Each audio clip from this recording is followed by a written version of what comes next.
გამარჯობა, თქვენ უყურებთ ქარდაგის ახალ ეპიზოდს. დღევანდელ ეპიზოდში საუბარი გვექნება თუ როგორ უნდა შევარჩიოთ ჩვენი ავტომობილისთვის დისკები და მისი მონაცემები ზოგადად რას ნიშნავს. რა მონაცემებია დატანილი დისკზე და საერთოდ როგორ უნდა ავარჩიოთ ჩვენი მანქანისთვის სასურველი დისკი. ხშირად შემოხვედრია ხოლმე Facebook-ზე პოსტები თუ ესა თუ ის მაჩვენებელი რას ნიშნავს. ასევე ხშირად ხვდება ხოლმე მაგალითად BMW კლუბებში, როდესაც დისკს ყიდიან, უცდებენ ხოლმე რომ არის პიცოტის ოფსეტი, მეხუთე სერიის ოფსეტი, ან ტროიკის ოფსეტი, ან მესამე სერიის ოფსეტი. ვეცდები მაქსიმალურად გასაგებ ენაზე აგიხსნათ, რას ნიშნავს დისკის ოფსეტი, ასევე რა სიგანის დისკები უნდა გამოვიყენოთ კონკრეტული ავტომობილისთვის, ამ შემთხვევაში თქვენი ავტომობილისთვის, როგორ უნდა შეარჩიოთ ისინი და იმედი მაქვს, რომ გასაგებად ავხსნით. თუ ვერ ავხსნით, დამისვით კითხვები კომენტარებში და აუცილებლად გიპასუხებთ. მოკლედ, როგორ ავარჩიეთ ამ მანქანისთვის ეს დისკები? სიმართლე გითხრათ, ამ ავტომობილისთვის ეს დისკები არ შეგვიძენია, გარაჟში აღმოჩნდა და მოვედი და პირდაპირ დავაყენე, მაგრამ საკმაოდ მოუხდა.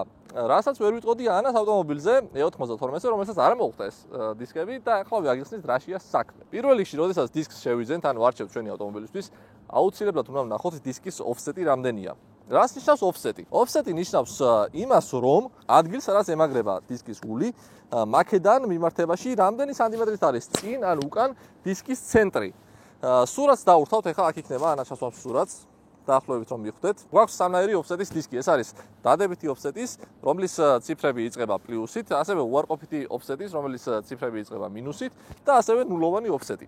ნულოვანი ოფსეტის დისკი ნიშნავს იმას, რომ სადაც დისკი ემაგრება ჩვენს სამუხრუჭე დისკს, ზუსტად იმის ზემოთ პროპორციულად არის ცენტრი ასევე დისკის. ანუ ამ შემთხვევაში ოფსეტი გვაქვს 0. რაც საკმაოდ იშვიათია და ზოგადად ავტომწარმოებლები ქართულად ასეთი მონაცემების მქონე დისკებს საერთოდ არ აწარმოებენ. დადებითი ოფსეტის მქონე დისკებს ვაყენებთ ხოლმე ავტომობილებზე. ქართულადაც ავტომწარმოებლები დადებითი ოფსეტის მქონე დისკებს აყენებენ ავტომობილებზე და რაში მდგომარეობს ეს? დადებითი ნიშნავს, რომ ჩვეულებრივ დისკებსაც მაგრდება სამუხრუჭე დისკთან მიდების ადგილას, იქიდან მიმართებაში რამდენიმე სანტიმეტრით უკან არის დისკი, ანუ კრილოს შიგნით არის შეწეული. ამ დისკებს აქვს ოფსეტი 35, ანუ პლუს 35, რაც ნიშნავს იმას, რომ სამუხრუჭე დისკიდან ცენტრი, დისკის ცენტრი მიმართებაში არის 35 მმ შიგნით შეწეული.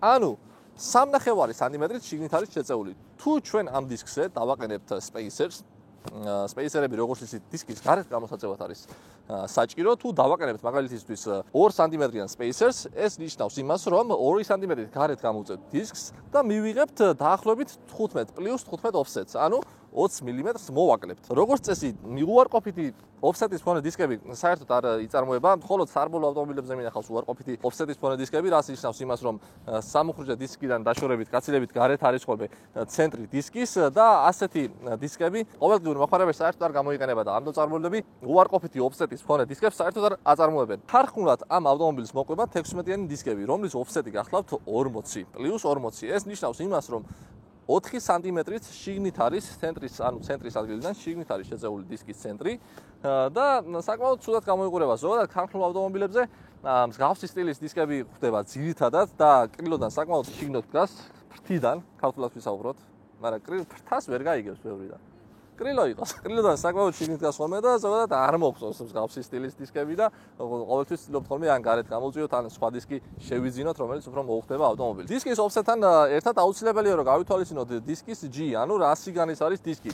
ვინაიდან რადგანაც დისკის ესე ვთქვათ ოფსეტი ითვლება დისკის ცენტრიდან, შესაბამისად დისკი განიერია, ანუ ქარხნული შემთხვევაში აქ ეყენა 7G დისკი და ეს დისკები გახლავთ 8.5 G, რაც ნიშნავს იმას, რომ რამდენიმე მილიმეტრით უფრო განიერია ქარხნული დისკთან შედარებით და ეს ნიშნავს იმას, რომ იგივე ოფსეტის შემთხვევაში დისკის სიგანე როგორც გარეთ იზრდება, ასევე შიდა მხარეს. ასე რომ ესეც უნდა გავითვალისწინოთ, რადგან თუ დისკის ოფსეტი იქნება ძალიან მაღალი, ამ შემთხვევაში და დისკის განიერი, მაგ შემთხვევაში შეიძლება დისკი შიგნით მოედოს პირიქით სავალ ნაწილს და თუ პირიქით ძალიან ესე ვთქვათ დაბალი ოფსეტი ექნება დისკს და 0-ისკენ იქნება მიუახლოვებელი, შესაბამისად გარეთ გამოიწევს და კრილოს მიედება.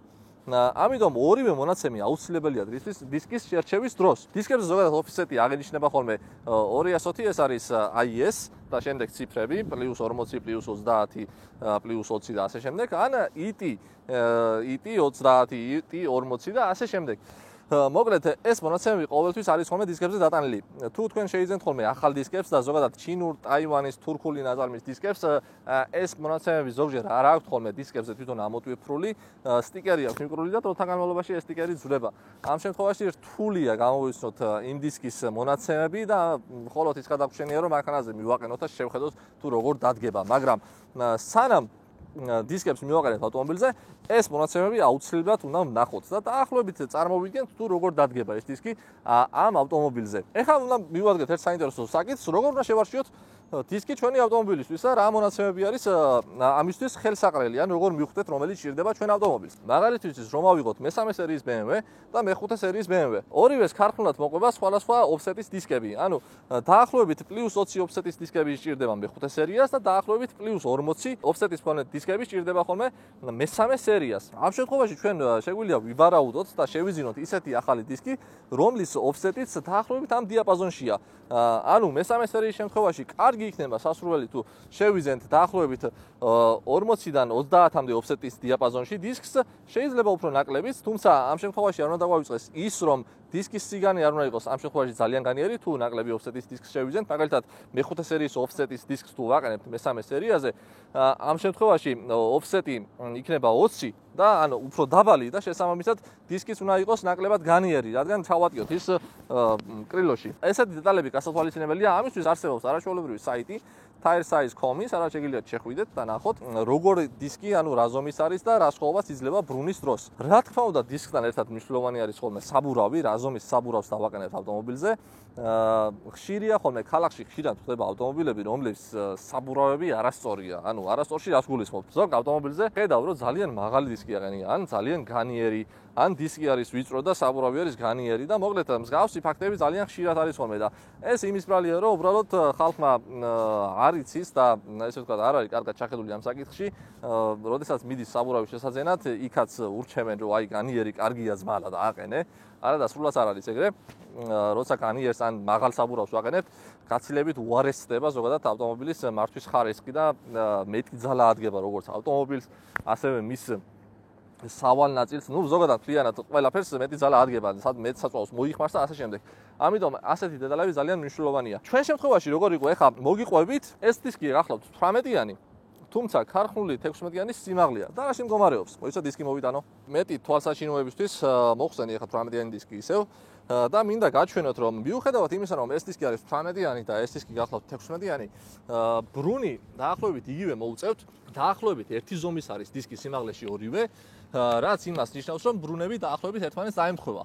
მაგრამ საინტერესოა, მოხსენს თუ არა მაგალითად დინამიკაზე, ავტომობილის სიარულზე ეს მნიშვნელობას, ვინაიდან რადგანაც ეს დისკი გაცილებით მსუბუქია, ვიდრე ეს დისკი, იმიტომ რომ ეს 18-იანია და გაცილებით მეტ ალუმინს შეიცავს შესაბამისად, იცვლება თუ არა ავტომობილის მართვის ხარისხი, კომფორტი და ასე შემდეგ, სხვადასხვა მონაცემები. რა თქმა უნდა, იცვლება.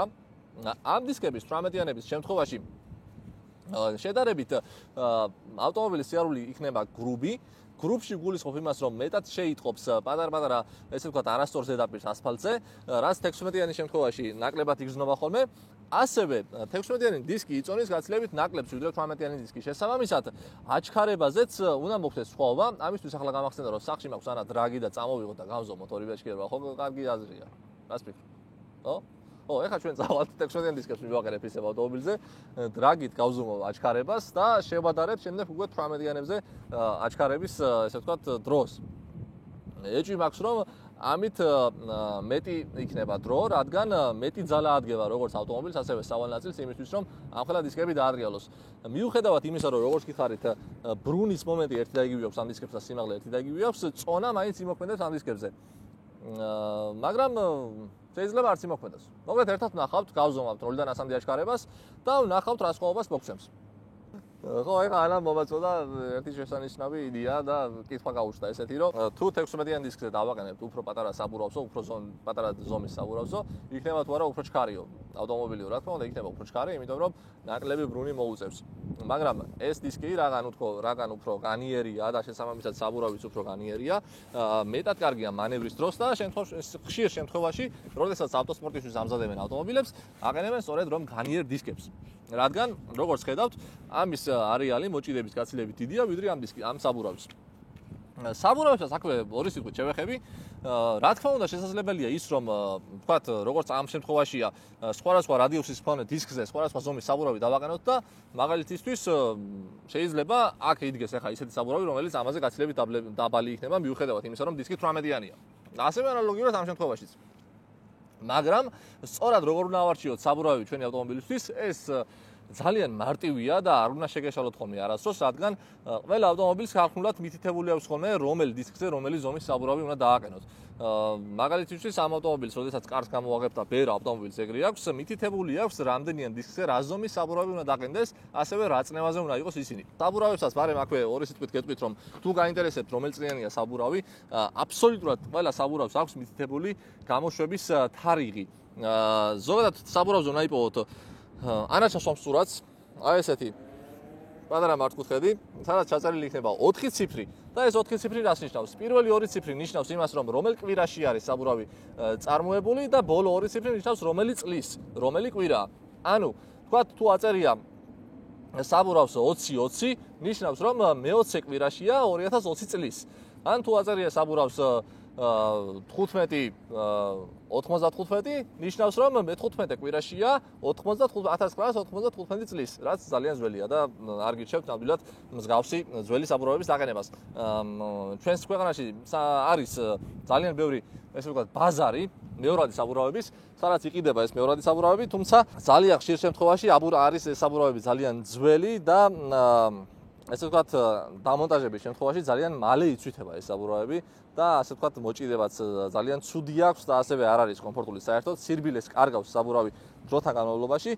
ამიტომ ყოველთვის, როდესაც ვკითხავენ, რომელი საბურავი შევიძინო მეორადი კარგები, ევროპულები და მსგავსი ტექსტები მსმენია ხოლმე, თუ ჩინურს მირჩევ. ურჩევ ხოლმე ყოველთვის ჩინურ საბურავებს, რადგან ისინი ახლებია, გაცილებით რბილია და ნაკლებად სვდება. მოკლედ ახლა ისე მივაყენებ 18-იან დისკს უკან და წავალთ გავზომავთ 0-დან 100-მდე აჩქარებას, ნახავთ რა სხვაობას მოგცემს. შემდეგ უკვე მოვალთ, ისევ დავაყენებ 16-იან ქართულ დისკებს და იმით გავზომავთ 0-დან 100-მდე აჩქარებას და ნახავთ რა შედეგი გვექნება და ერთად გავარჩიოთ და გავანალიზოთ შედეგები. სანამ წავალთ, მანამდე გამოიწერეთ ჩვენი არხი და ასევე არ დაგავიწყეთ, რომ 10.000 გამომწერზე, რომელიც ძალიან ახლოს არის, ავარჩევთ სამ გამომწერს, ვისაც შევასწავლით დრიფტს, ასე რომ ყველას გექნება დრიფტის სწავლის შესაძლებლობა. და კიდევ ერთი, სანამ წავალთ, გეტყვით მანქანის მონაცემებს, ეს არის 1.6 ტურბინიანი ძრავით, გამომუშავებს დაახლოებით 135 ცხენისძალას, რაც ძალიან ცოტაა და აჩქარება აქვს 0-დან 100-მდე 8.5 წამში. ნახოთ, ამდენი წლის შემდეგ და ამდენი სიარულის შემდეგ ეს ავტომობილი რა შედეგს დააფიქსირებს, მაგრამ არ დაგავიწყდეთ, რომ ანაც იჯდება მანქანაში და ასევე ტექნიკაც იქნება. წავედით.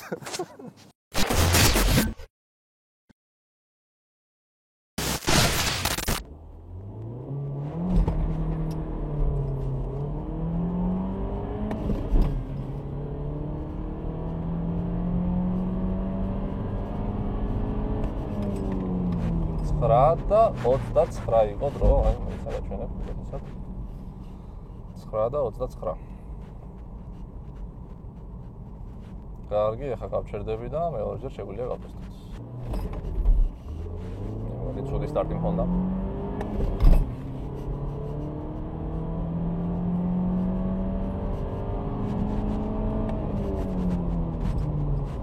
და 28. 9.28. ეგრე მახსოვს ზუსტად რო იყო. ახლა მივაყენეთ ისევ 16-იანი დისკები, 16-იანებით გავზომავთ. შეგახსენებთ, რომ 8.5 წამი არის ხალხური მონაცემები და ნახოთ რა მონაცემებში ივლის ეს ავტომობილი. ისიც არ არის ცუდი, რომ 18-იანი დისკებით და ანარო შიგნით იყო და ტექნიკაც შიგნით იყო, 9 და 29-ში და 9 და 28-ში აჩქარდა ეს ავტომობილი. თუმცა პატრა დაღმართი იყო იქ. წავედით.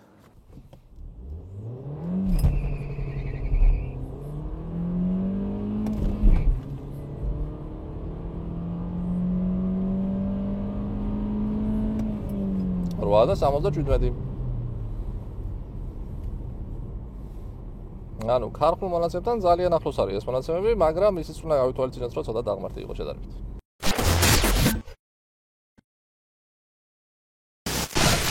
მოკლედ 16-ებზე ვნახეთ აჩქარება და 8.77 წამი იყო აჩქარება, რაც საკმაოდ კარგი დროა.